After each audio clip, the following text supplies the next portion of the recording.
꽃피는 새봄이 시작됐습니다.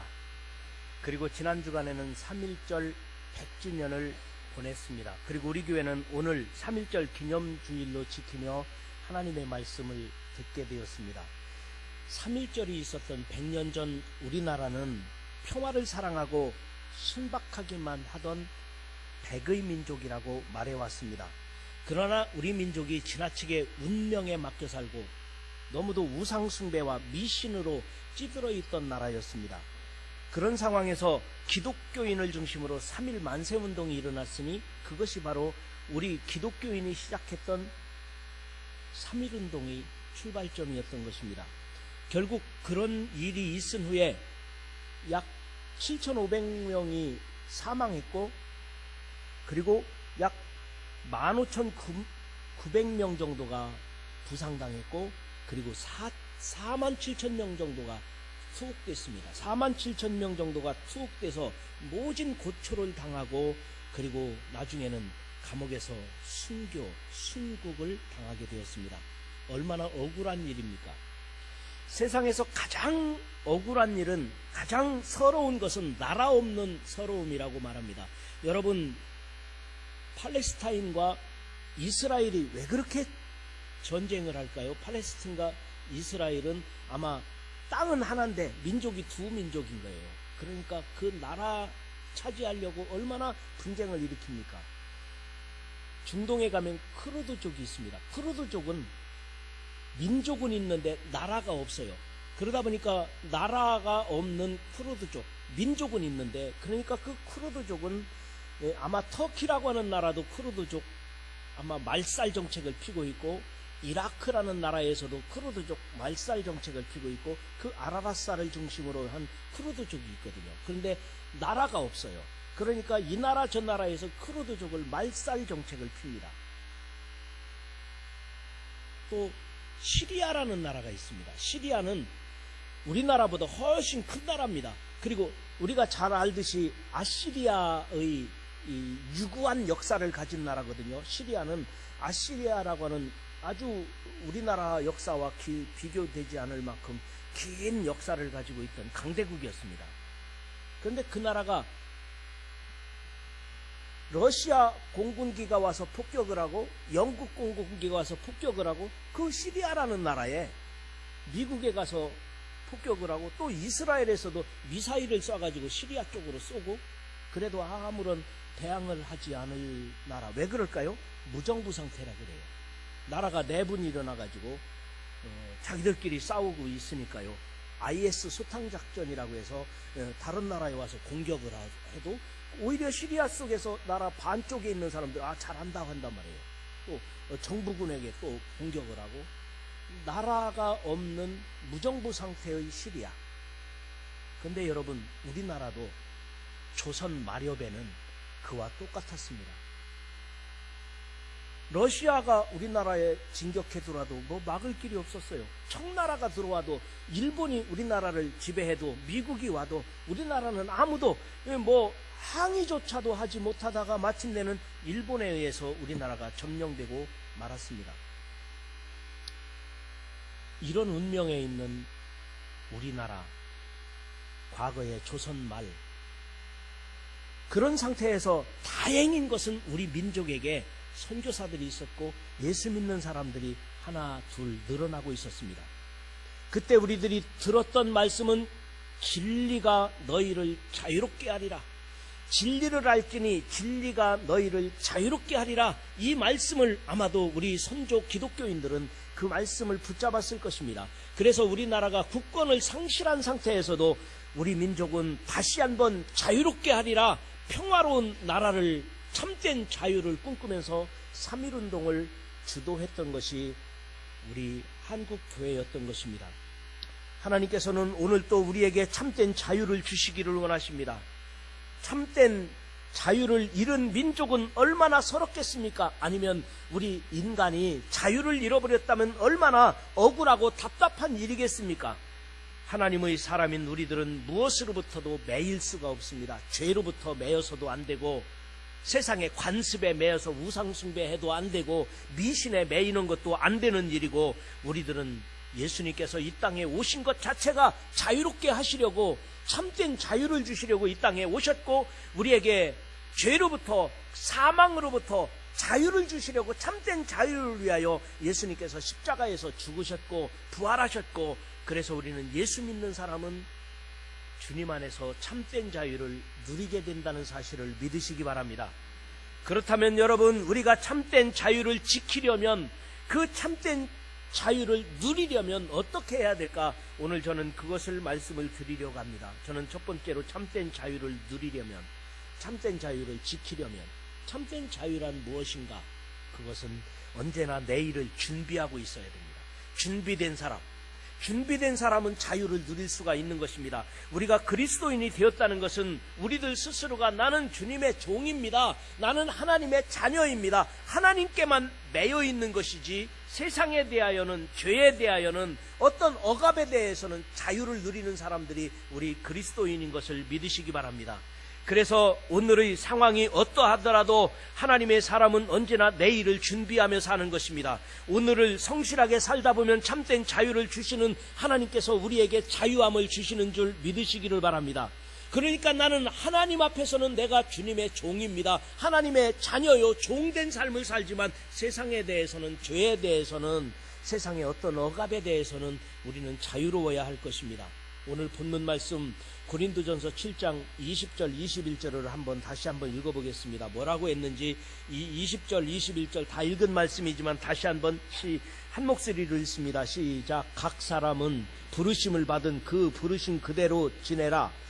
내가 종으로 있을 때에 부르심을 받았느냐? 염려하지 말라. 그러나 내가 자유롭게 될 수 있거든 그것을 이용하라. 아멘. 아주 감동적인 내용인데요, 여러분들 조금 이 내용을 생각하면서 읽어보면 이 내용이 이런 것입니다. 당시 고린도 교인들 중에는 많은 사람들이 교인이 됐는데, 어떤 사람은 종들 가운데서 교인이 된 사람도 있고, 어떤 사람은 귀족들 중에서, 즉 자유인들 중에서 교인이 된 사람이 있어요. 그런데 교회 안에서는 종도 앉아있고 자유인도 앉아있는데, 바울은 그들에게 말하기를, 너희들이 종이었는데 종으로서 교회 온 사람이 있느냐? 자유인으로서 교회 온 사람이 있느냐? 우리는 그리스도 안에서 다 하나님의 종이다, 그리스도의 종된 사명을 감당할 것이로되, 세상에 대해서는 어떤 것으로도 매여서는 안 되느니라. 죄에 매여서도 안 되고, 돈에 매여서도 안 되고, 세상의 우상이나 관습에 매여서도 안 된다는 것입니다. 쉽게 말하면 오늘날 현대인들에게 이 말씀을 다시 적용한다면 이렇게 해석하면 좋겠습니다. 가난한 사람으로 태어난 사람이 있느냐? 가난한 사람은 가난한 거, 그거 자체를 그냥 인정하고 하나님께 나와라. 그거 가난한 거, 그거 내가 이것 때문에 몸부림친다고 해서 부자 될 수 있는 게 아니니까 하나님 앞에서 내 마음이라도 자유함을 누려라. 그러나 부자가 될 기회가 생기느냐? 그러면 부자가 될 기회가 생기면 나는 가난한 게 좋사오니 그럴 필요도 없다. 부자가 되는 기회가 생기거든. 그 기회를 잘 붙잡아라. 부자가 되면 오히려 내 신앙과 내 생활에 자유로울 수도 있느니라.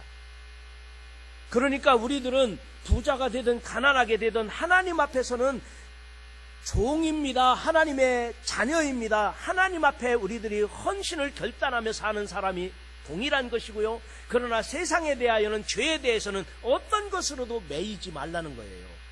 예수님께서 이 땅에 오신 것은 우리에게 자유를 주시려고, 자유롭게 하시려고 세상에 오셨는데, 우리들은 거꾸로 세상에 대하여 매여가지고 돈에 쩔쩔매는 사람도 있고, 어떤 권력 앞에서 쩔쩔매는 사람도 있고, 어떤 세상의 우상이나 어떤 관습이나 세상의 어떤 습관들 때문에 그것에 매여 있는 사람도 있고, 근데 신앙은 자유로운 거야?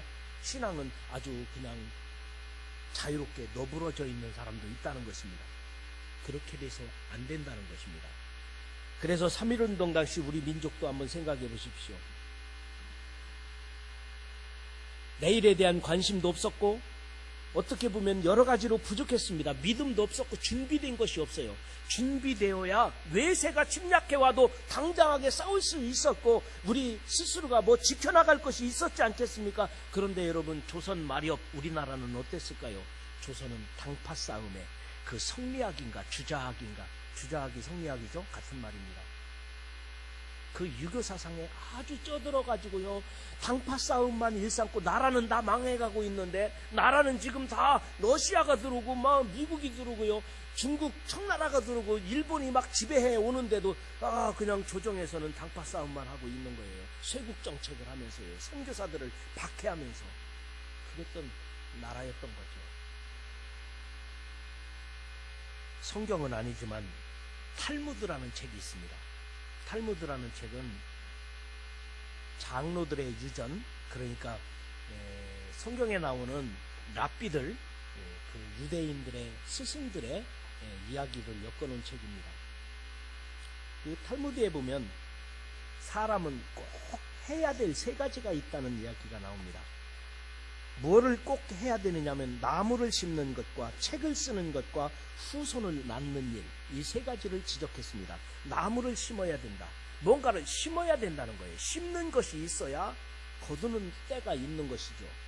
내일을 위하여 오늘 나무를 심어둬야, 그 나무를 심으면 그 열매를 내가 먹을 수도 있지만 내가 안 먹더라도 다음 세대가 거둘 것이고 우리 자녀들이 거둘 거예요. 그러나 심지 않는 자에게는, 나무를 심지 않으면 결과는 미래가 없다는 것입니다. 심지 않는 사람에게 무슨 미래가 있겠습니까? 그래서 오늘 나무를 심으라는 것입니다. 무엇인가를 심어야 돼요. 심는 사람은 반드시 거둘 것이고, 내가 거두지 못하면 우리 자손들이, 다음 세대 사람들이 거두게 되니까 심으라는 것입니다. 2번째로는 책을 쓰라는 것입니다.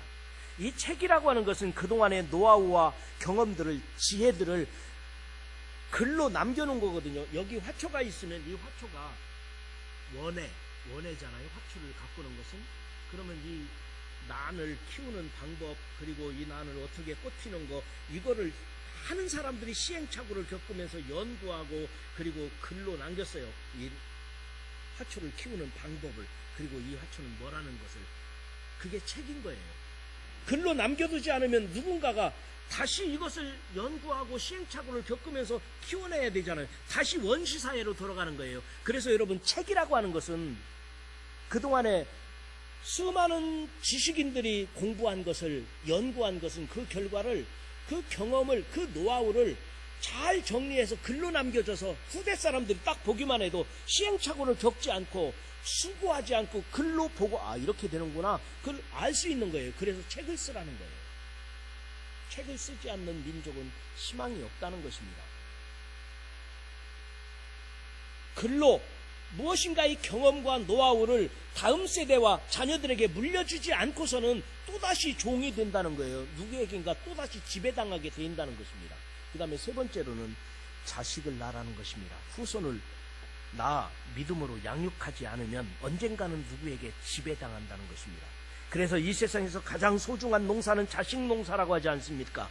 그러나 나라나 가정이나 다음 세대가 자식을 이어가지 못하면 결국은 누구에겐가 지배당하게 되고 결국은 억압받게 되고, 그래서 자유를 잃어버린다는 거예요. 그래서 오늘날 우리나라는 출산율이 세계 최하위 국가가 됐지 않았습니까? 세계 최하위 국가가 된 오늘의 현실을 보면서 우리나라가 앞으로 어떻게 될까? 많은 사람들이 걱정하고 있습니다. 참된 자유를 위하여 내일을 잘 준비되지 않으면 언젠가는 참된 자유를 잃어버린다는 것입니다. 그래서 오늘날 우리가 참된 자유를 준비하는 것, 준비된 사람, 준비된 교회, 준비된 여러분의 가정들이 다 되시기를 주의 이름으로 축원합니다. 준비된 가정, 준비된 사람, 준비된 우리가 참된 자유를 누릴 수 있다는 것, 그것이 바로 오늘 본문의 말씀인 것입니다. 그 다음에 2번째로는 참된 자유를 지키기 위해, 참된 자유를 누리기 위해 우리는 어떻게 해야 될까? 우리들의 생활에 절제력이 있어야 합니다. 우리는 예수님을 영접하고 죄에 대하여, 세상에 대하여 매이지 않는 참된 자유를 누리는 사람이라고 벌써 앞서 말씀을 드렸습니다. 그러나 우리들에게는 하나님께 대해서는 나는 하나님의 종입니다. 하나님 앞에서는 내가 스스로 나는 주의 종입니다. 이 신앙 고백이 있지만 세상에 대해는 어디서든지 매여서는 안 된다고 말씀을 드렸습니다. 그러나 그리스도에 대해서는 종이요 세상에 대해서는 참된 자유인인 우리들 스스로가 절제력이 있어야 됩니다. 그래서 규모 있는 생활이라고 하죠. 규모 있는 생활, 체계화된 절제하는 삶, 그것이 바로 참된 자유를 누릴 수 있고 참된 자유를 지켜갈 수 있는 거예요. 그런데 오늘날 우리나라는 어떻습니까? 지금 청소년들이 취업난이 가장 큰 문제인 것 같아요. 그리고 기업이 매우 어렵다고들 말합니다. 오늘 우리 권사님 기도한 것처럼 정말 젊은이들 취업난이 얼마나 걱정입니까? 나라 기업하시는 분들이 베트남으로 가고 중국으로 가고 기업을 다 외국으로 간다고 할 정도로 어려운데, 근데 요즘 청소년들이 쓰는 단어 중에 취업난과 더불어서 어떤 단어를 쓰는가를 제가 찾아봤더니 3.1절이라는 말이 있더라고요. 엊그제가 3.1절 했는데 젊은 청소년들이 3.1절 그러면 뭐를 생각할까요? 3.1절이란 말은 31세까지 취업을 못하면 힘들어진다, 그런 뜻이랍니다. 3.1절, 우리 독립운동을 한 날 이렇게 생각하지 않고 우리 청소년들은요 31세까지 취업 못하면 힘들어진다, 그게 3.1절이래요. 그 다음에 또 어떤 말 쓰나요?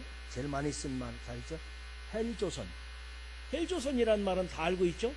아무리 노력해봐도 우리 한국에서는 기회가 주어지지 않는다, 정말 힘들다, 그래서 헬조선 그런다는 거예요.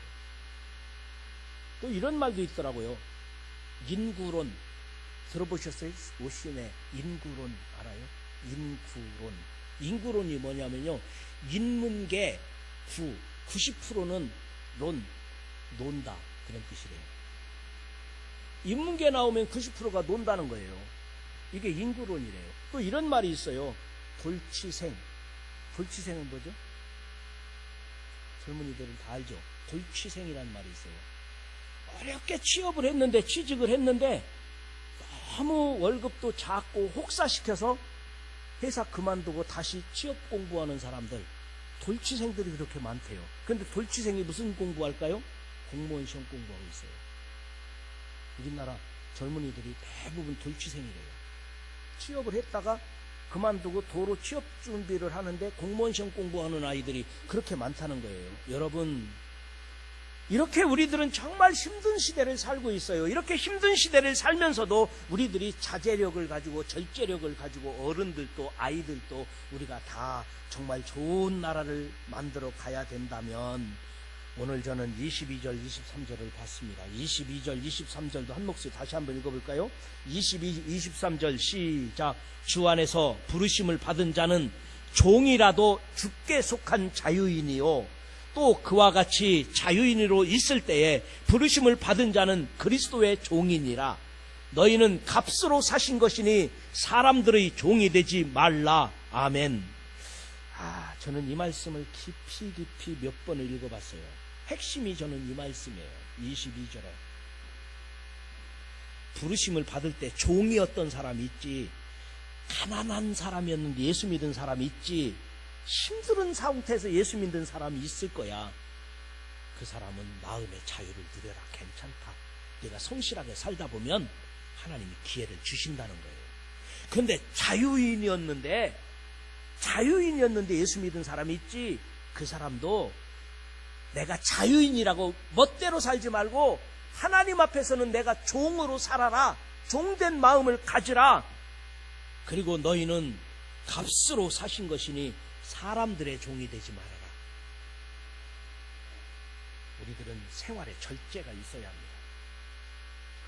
우리는 분명히 스스로 하나님 앞에서 자제력이 필요할 것입니다. 세상과 죄에 매이거나 종이 되지 말라고 하셨습니다. 그리스도 안에서 참된 자유를 누리시기를 주의 이름으로 축원합니다. 개인이나 국가도 마찬가지입니다. 교회도 마찬가지입니다. 어떤 규정에 매여가지고 아니면 어떤 우상에 매여가지고 그러다가는 우리들이 자제력을 잃어버리면 누구에겐가 종이 된다는 거예요. 죄의 종이 되든지 규정의 종이 되든지. 그래서 모든 악습으로부터 버리라는 것입니다. 우리나라가 처음에 선교사들이 대한민국에 왔을 때, 아니 대한민국이 아니었죠. 그때는 조선반도에 왔을 때 우리나라는 악습이 있었습니다. 우리나라의 악습이, 선교사들이 딱 봤을 때 우리나라에 잘못된 부분이 뭐가 있었을까요? 3대 악습이 있었습니다. 그래서 야, 우리 기독교인이라도, 이건 성경에 나와 있는 거라고 말하기는 어렵지만 기독교인이라도 우리가 지키자. 그 3가지가 있었어요. 하나는 금주, 술 먹지 말자. 그 교인들은 술 안 먹는다고 생각하죠. 그게 그때부터 성경에 나오고 이거 떠나서 이 조선 백성들에게는 이거 안 끊으면 큰일 나겠다. 2번째 뭘까요? 금연. 또 한 가지 도박. 이 3가지를 끊었어요. 그게 뭐 보십시오. 우리 선교사들이 조선에 와보니까 이거 나라가 망하게 생긴 거예요. 이 나라가 이렇게 돼서는 안 돼. 국민성이 안 되겠어요. 이 국민성을 끊기 위해서는 그렇게 끊자고 말해서가 아니라, 선교사들도 그렇게 하고 있다가, 야, 이 나라가 살기 위해서는 이 계몽운동, 민족 계몽운동을 해야 되는데, 우리 예수 믿는 사람들이 이거 3가지 하지 말자. 그래서 첫 번째로 금주. 동네마다 주막거리가 다 있는 거예요. 주막거리가 있고 동네마다, 여러분 옛날에 우리나라는요, 동네마다 술 때문에 망했다는, 우리 집안은 아버지가 술 때문에 망했어. 그런 사람들이 한둘이 아닌 거예요. 술에 얽매여 있는 나라. 이걸 끊지 않고서는 이 나라가 온전히 서지 못하겠다는 거예요. 선교사들이 본 첫 번째 운동이었죠. 그런데 지금도 우리나라는 세계에서 술을 제일 많이 마시는 나라일까요? 제일 적게 먹는 나라일까요? 많이 먹는 나라. 그래도 지금 많이 좋아졌습니다. 그래도 동네에서 술 취해가지고 뭐 흐느적거리고 뭐 쓰러져 있고 이런 사람들이 많이 없어졌잖아요. 그런데 여러분, 우리나라는 동네마다 주막거리가 있어가지고요, 동네마다 일을 해도 막걸리 마셔야 되고, 다 그렇게 우리 선조들이 살았던 거예요. 일본이 그것도 조장을 했죠. 2번째, 담배가 아니라 그때 당시는 아편이었습니다. 담배와 아편. 긴 담뱃대를 들고 권위주의의 상징이었습니다. 이게 악습이었던 거죠. 그런데 일제가 우리나라를 이런 악습을 이용해서 담배와 아편을 장려했습니다. 그래서 일본은 우리 한국 사람들에게, 이 조선 사람들의 머리를, 아주 그 머리를 이게 바보 만들어야 되겠다, 이거. 그래서 뭐를, 아편하고 담배를 장려했습니다. 우리나라가 담배를 재배하던 나라가 아니에요. 일제시대에 담배가 재배됐죠. 그 아편을 재배하기 시작했어요. 양귀비를.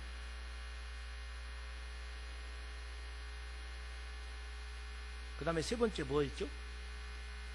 노름, 도박. 그러니까 우리나라는 얼마나 먹고 살기 힘들어요. 봄에 씨를 뿌려서 여름에 김 메고 고생해서 농사를 져가지고 가을에 걷어들이면 겨울에 할 게 없는 거예요. 겨울에 새끼를 꼬고 좀 뭐 열심히 일어나면 좋은데, 남자들이 그러지 않고 어디 모여요? 사랑방에 모여가지고 집집마다, 동네마다 사랑방에 모여서 노름을 하는 거예요. 그래가지고서 여러분, 우리 동네 우리 어르신들 보면요, 우리 집은 노름에서 망했다는 사람 많아요. 그래서 선교사들이 야, 이거 끊어야 되겠다. 이 3가지 운동을 벌였습니다. 우리 교회 다니는 사람은 이거 하지 말자. 교회 다니는 사람은, 아예 집사님이 될 사람은, 세례 받을 사람은 이 3가지를 서약을 하자. 이 성경에 나와 있고 이런 거라기보다는 아주 기독교인이 처음부터 그냥 하지 말기로 하자, 그랬던 거예요. 오늘날까지도 이 흔적이 우리 기독교인의 삶 속에서 깊이 이걸 해야 되느냐 말아야 되느냐 뭐 그렇게 말하기도 하는데, 이거로부터도 자유함을 누려야 돼요. 참된 자유는 그거에 대해 매이는 게 아니에요. 자유예요. 그런데 이 자유는 절제하는 사람에게 주어지는 것입니다. 이것을 통제 가능한 사람에게 자유가 필요한 것이죠. 자기가 나는 술도 목사님이 자유라고 했는데, 근데 그거 통제가 안 되는 사람에게는 자유가 아니에요. 자유가 줄 수가 없는 거죠. 통제 가능한 사람에게는 자유가 주어지는 거예요. 다시 말씀드리면 우리들의 생활에 절제력이 있어야 됩니다. 참된 자유는 절제력이 없는 자유가 있어서는 안 돼요. 절제력이 있는 것이죠. 여러분, 여러분의 생활과 가정에, 그리고 우리 반석교회가 규모 있는 교회, 규모 있는 삶, 절제력이 있는 그런 여러분의 믿음의 삶이 되시기를 주님의 이름으로 축원합니다. 그 다음에 마지막 세 번째로 참된 자유를 지키려면, 참된 자유를 누리기 위해서는 우리에게 소중한 것들을 지켜야 합니다. 우리가 하나님의 사람으로서 지켜야 할 것들이 있습니다. 무릇 지킬 만한 그 무엇보다도 내 마음을 지키라 주님은 말씀하셨습니다. 영적으로는 혼택한 시대 속에서 믿음 지키는 일, 믿음 지키는 것, 이거 지켜야 참된 자유가 오는 것입니다. 가정 지키는 일, 가정 지키는 일, 이거 포기하지 말아야 할 것입니다. 교회 지키는 일, 교회 지키는 것도 매우 중요할 것입니다. 저는 이런 생각을 해봤습니다. 선교사들이 100년 전에 오셨던 선교사들이 우리나라에 그 영성을 가지고 다시 온다면, 100년 전에 선교사들이 그 영성을 가지고 우리 대한민국 국민들을, 기독교인들을 딱 본다면 어떤 운동을 할까? 금주운동, 금연운동, 도박 금지, 이거 안 할 거예요. 치사하잖아요. 그거는 이미 그런 단계는 벗어났어요. 우리들이 통제 가능하잖아요. 우리들이 그거 가지고 매여 있는 사람 별로 없을 거예요. 그거 다 통제할 수 있어요. 스스로. 국민 수준이 선교사들 그 능가할 만큼 앞서 있다고 생각을 해봅니다. 그러나 지금은 무슨 운동을 할까 생각해 보니까 믿음 지키는 거, 가정 지키는 거, 교회 지키는 거, 아마 이런 운동을 하지 않을까? 그 선교사들의 영성을 가지고 한국교회를 본다면 이 운동을 하지 않을까? 저는 개인적으로 그런 생각을 가져봤습니다. 그러면서 23절, 24절 다시 한번 읽어보겠습니다. 23절, 24절 시작. 너희는 값으로 사신 것이니 사람들의 종이 되지 말라. 형제들아, 너희는 각각 부르심을 받은 그대로 하나님과 함께 거하라. 아멘. 우리가 무엇인가를 지키는 방법이 있다면 하나님과 함께하는 방법이에요. 하나님이 도와주셔야 지킬 수 있는 것이고, 하나님이 함께할 때만이 지켜갈 수 있는 것입니다. 내가 지켜야지 이렇게 노력하는 것도 중요하겠지만 하나님께서 우리에게 지키도록 인도하시고 함께하실 때 가능한 줄 믿습니다. 여러분, 우리 민족의 경우도 보십시오. 우리가 자유를 주셨으면 우리 국민은 정말 장점이 얼마나 많은지 몰라요. 한글도 있잖아요. 우리 민족의 근면성도 있잖아요. 우리 민족은 평화를 사랑하잖아요. 정말 장점이 너무도 많아요. 그런데 그걸 지키지를 않는 거예요. 여러분, 소중한 것을 지키지 않으면 누구에겐가 노예가 됩니다. 잃어버리면 누구에겐가 끌려가게 되어 있습니다. 아브라함과 이삭과 야곱이 있습니다. 아브라함과 이삭의 아들에게는 야곱이 있었지만 에서가 있었습니다. 에서는 장자였습니다. 그런데 장자의 명분이 얼마나 소중한 일입니까? 그런데 장자의 명분을 소중히 여기지 않으니까 결국에는 누구에게 뺏깁니까? 야곱에게 뺏기잖아요. 우리 민족에게도 장점이 얼마나 많아요. 근면한 민족이에요. 우리에게는 백의민족, 선량한 민족이에요. 우리 민족에게는 한글이 있어요. 대단한 민족인데 이걸 소중히 여기지 않고 당리당략에 의해서 분열하고 싸우고 그러다 보니까 무언가를 뺏긴 거예요. 우리가 지켜야 할 것을 지키지 못하니까 뺏겼다는 것입니다. 여러분, 한번 뺏기고 나면 되찾는 데는 너무 힘들어요. 나라를 뺏기고 나니까요, 3.1운동을 했지만 수많은 사람들이 죽었고 30년 넘도록 독립운동을 해야 했습니다. 그래서 해방되고 독립이 됐어요. 해방됐지만 자유가 얼마나 좋습니까? 자유를 지키지 못하니까 나라가 두 쪽으로 나눠진 거예요. 두 쪽으로 나눠졌는데 6.25 때는 어땠어요? 3일 만에 남쪽을 뺏겼어요. 3일 만에 뺏겼지만 남쪽을 회복하기 위해서 3년이나 걸려서 되찾았거든요. 그런데 이 북쪽은 70년 동안이나 찾지 못하고 있잖아요. 한번 잃어버리면 찾기가 그렇게 힘든 것이 잃어버린다는 것입니다. 그래서 우리가 잃어버리지 않으려면 소중한 것, 내 믿음을 지켜야 돼요. 가정을 지켜야 됩니다. 교회를 지켜야 되는 거예요. 잃어버려서는 안 돼. 잃어버리면 다시 회복하기에는 너무도 많은 희생이 따라요. 여러분, 나라를 뺏기고 나서는 다시 독립되기까지 얼마나 독립투사들이 죽었습니까? 3.1운동을 하면서 얼마나 많은 사람들이 죽었습니까? 다시 지키는 것도 중요하지만 되찾기는 너무 힘들어요. 그래서 지켜야 돼요. 가정을 지키고, 나라를 지키고, 믿음을 지키고, 교회를 지키고, 재산도 지키는 것도 중요합니다. 우리나라에서 부자 중에 경주 교동에 살던 최부잣집이 있었습니다. 경주 교동에 있는 최부잣집 이야기는 여러분들이 다 아시는 내용이지만 12대까지 만석을 유지했다고 합니다. 12대까지 만석을 유지했고, 그리고 진사, 그러니까 계급이죠. 진사를 9대를 유지했다고 합니다. 그런데 이 가정이 왜 그렇게 최부잣집으로 유명하게 12대까지 이어올 수 있었는가? 특별한 가훈과 삶의 철학이 있었는데 그것을 한번 소개해 보겠습니다. 하나는 과거를 보되 진사 이상은 하지 말라. 진사는 지금으로 말하면 사무관입니다. 사무관이면 무슨 직책인가요? 구청 과장 정도? 아니면 면장 정도, 면장급 정도 되는 거죠. 진사 이상은 하지 말라. 그게 이제 조선시대는 과거에 급제하면 진사가 되는 거예요. 과거에 급제해서 초급 관리가 되는 것입니다. 그거 이상은 하지 말라. 그래서 12대까지 진사를 유지했다. 9대까지 했고 그 가문이 12대까지 이어갔답니다. 두 번째로 재산은 만석 이상 거둬들이지 말아라. 풍년이 돼서 만석 이상 소출이 생기더라도 소장률을 낮춰주고 그 이상의 것은 사회로 환원했다고 합니다. 셋째는 과객을 후하게 대접하라. 그때 당시는 여관이 없잖아요. 그래서 옛날에는 여행자들이 지나가면서 그 사방에 지나가는 사람이 부잣집에 머물게 되면, 동네 어떤 사람이든지 머물게 되면 그 사람의 숙식을 제공했다고 합니다. 그 다음에 넷째, 사방 백리 안에서 굶어 죽는 사람이 없게 하라. 그래서 경주에서 최부잣집이 있기 때문에 사방 백리 하면 영천, 울산, 포항 그 일대에는 사방 백리 안에서는 굶어 죽은 사람은 없었다고 합니다. 조선 역사에. 다섯 번째로 며느리는 최씨 가문에 시집 오면 3년 동안 무명옷을 입혀라.